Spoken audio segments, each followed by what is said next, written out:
শান্তিরক্ষা মিশনে বাংলাদেশ। 1988 সাল থেকেই জাতিসংঘ শান্তিরক্ষা মিশনে বাংলাদেশের সেনাবাহিনী ও পুলিশ বাহিনী ক্রুসেডারদের কাঁধে কাঁধ মিলিয়ে পৃথিবীর অনেক দেশে ইসলাম ও মুসলমানদের বিরুদ্ধে রাত দিন লড়াই করে যাচ্ছে। বাংলাদেশের 16 কোটি মুসলিমকে ধোঁকা দিয়ে পশ্চিমাদের 5টা তাগুত সরকার মুসলমানদের সন্তানদেরকে দিয়েই এই জঘন্য কাজ করাচ্ছে।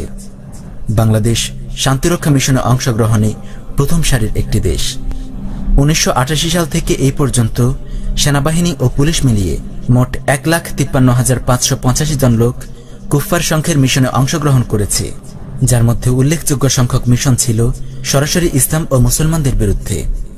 শান্তিরক্ষা মিশনের অফিসিয়াল ওয়েবসাইটে প্রকাশিত গত 30 সেপ্টেম্বর 2019-এর রিপোর্ট অনুযায়ী শান্তিরক্ষা মিশনে বাংলাদেশের র্যাঙ্কিং দ্বিতীয় এবং মিশনের কাজ করছে বাংলাদেশের 6,454 জন সৈনিক। 2018 সালে প্রকাশিত রিপোর্ট অনুযায়ী এই পর্যন্ত শান্তিরক্ষা মিশনে মারা গেছে 132 জন সৈনিক। ফোকাহে কেরামের এই ব্যাপারে ইজমা আছে যে ইসলাম ও কুফরের মাঝে চলমান লড়াইয়ে যে বা যারা কাফিরদের পক্ষ অবলম্বন করবে, অস্ত্র, ঘাঁটি, শক্তি বা সম্পদ দিয়ে অথবা সমর্থন জুগিয়ে তাদেরকে সাহায্য করবে, মুসলমান হত্যা বা গ্রেফতারে তাদের ইন্ধন যোগাবে, যে কোনোভাবে এ যুদ্ধে কাফিরদের পক্ষ নিবে, সে কাফের ও মুরতাদ বলে বিবেচিত হবে। মারা গেলে তার জানাজা পড়া যাবে না, মুসলমানদের কবরস্থানে দাফন করা যাবে না। প্রিয় উম্মাহ, একটু সতর্ক হন, চিন্তা করুন বাংলাদেশের এই সৈন্যগুলোর কি অবস্থা হবে। আফসোস, দাজ্জাল মিডিয়ার অপপ্রচারে বিভ্রান্ত হয়ে আজ অবুঝ মুসলমানরা তাদেরকে বাহবা দিচ্ছে, তাদেরকে নিয়ে গর্ব করছে। ইসলামের বিরুদ্ধে তথা আল্লাহর জমিনে আল্লাহর শরিয়াহ প্রতিষ্ঠার বিরুদ্ধে কাফিরদের কাঁধে কাঁধ মিলিয়ে বাংলাদেশ সেনাবাহিনী, নৌবাহিনী, বিমান বাহিনী এবং পুলিশ বাহিনী কিভাবে জাতিসংঘ কুফফার বাহিনীর অধীনে লড়াই করছে এবং ইসলামকে মিটিয়ে দিচ্ছে, তার অল্প কিছু উদাহরণ আজকে এখানে আলোচনা করব ইনশাআল্লাহ। সোমালিয়ার বিস্তীর্ণ অঞ্চলে মুজাহিদরা যখন ইসলামী শরিয়াহ কায়েম করে ফেলে, তখন জাতিসংঘ শান্তিরক্ষী বাহিনী এবং পর্যায়ক্রমে পার্শ্ববর্তী খ্রিস্টান ক্রুসেডার দেশ ইথিওপিয়া, কেনিয়া এবং জাতিসংঘের পৃষ্ঠপোষকতায় পরিচালিত আফ্রিকান ক্রুসেডার জোট আমিসোম শান্তিরক্ষার অজুহাতে মুজাহিদদের ওপর আক্রমণ চালায়। অথচ কুফফারদের কথিত শান্তিরক্ষা যে একটি প্রহসন মাত্র, তা এই কুফফাররা নিজেদের মুখেই স্বীকার করেছে। AMISOM is not a peacekeeping mission. AMISOM is a war fighting mission. So from deployment, you know you've come to fight. যখন জাতিসংঘ সোমালিয়াতে খ্রিস্টানদের এজেন্ডা বাস্তবায়নে লেগে গেল, তখন সেই কুফফারদের সাথে যোগ দিল বাংলাদেশের সেনাবাহিনী। আলহামদুলিল্লাহ, মুসলিম নামধারী এই মোরতাদদের হটিয়ে সোমালিয়াতে পুনরায় ইসলামের বিজয় ছিনিয়ে এনেছে কালো পতাকাবাহী মুজাহিদরা। এই হলো আমাদের বাংলাদেশের তাগুত বাহিনীর আসল চেহারা। এরা মুসলমানদের ট্যাক্সের টাকায় লালিত পালিত হয়, আবার ইসলামের বিরুদ্ধে যুদ্ধ করে।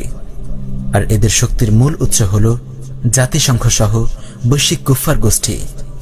যেমনিভাবে আমেরিকা সহ সর্বমোট 60টি দেশ কুফফার জোট ন্যাটো এর নেতৃত্বে এবং জাতিসংঘের সম্মতিতে আফগানিস্তানে আগ্রাসন চালিয়েছে, তেমনিভাবে মালিতে আগ্রাসন চালিয়েছে ক্রুসেডার ফ্রান্স সহ 51টি দেশ। আফগানিস্তান এবং মালি এই দুটি মুসলিম দেশেই হত্যাকাণ্ড চলছে জাতিসংঘের মদদে। কুফফাররা এই হত্যাযজ্ঞের নাম দিয়েছে সন্ত্রাসবাদের বিরুদ্ধে যুদ্ধ। অনেকেই হয়তো জানেন না, আফগানিস্তান এবং মালি এই দুটি দেশেই চলমান আগ্রাসনে বাংলাদেশ জড়িত। আফগানিস্তানে আগ্রাসনের জন্য মার্কিন ক্রুসেডার বাহিনীকে বাংলাদেশের আকাশপথ এবং জলপথ ব্যবহারের অনুমতি দিয়ে রেখেছে বাংলাদেশের মোরতাদ সরকার। আর মালিতে চলমান আগ্রাসনে সরাসরি সেনাবাহিনী পাঠিয়েছে বাংলাদেশ সরকার। শান্তিরক্ষা মিশনের অফিসিয়াল ওয়েবসাইটে গত 30 সেপ্টেম্বর 2019 সালে প্রকাশিত রিপোর্টে দেখা যায়, মালিতে মুজাহিদদের বিরুদ্ধে পরিচালিত মিশনে কাজ করছে 1260 জন সৈন্যের একটি কন্টিনজেন্ট, 3 জন মিশন এক্সপার্ট এবং 33 জন স্টাফ অফিসার। বাংলাদেশ সেনাবাহিনী, পুলিশ বাহিনী এবং সরকারের ইরতিদাদ প্রমাণিত হওয়ার জন্য, তাদের মুরতাদ হিসেবে সাব্যস্ত হওয়ার জন্য আর কি প্রমাণ দরকার? ফতোয়াটি আবারও শুনে রাখুন।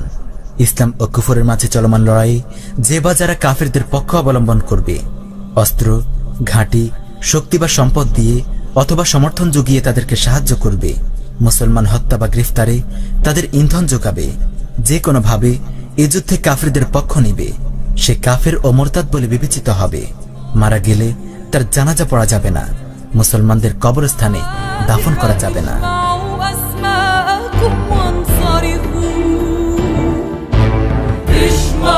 was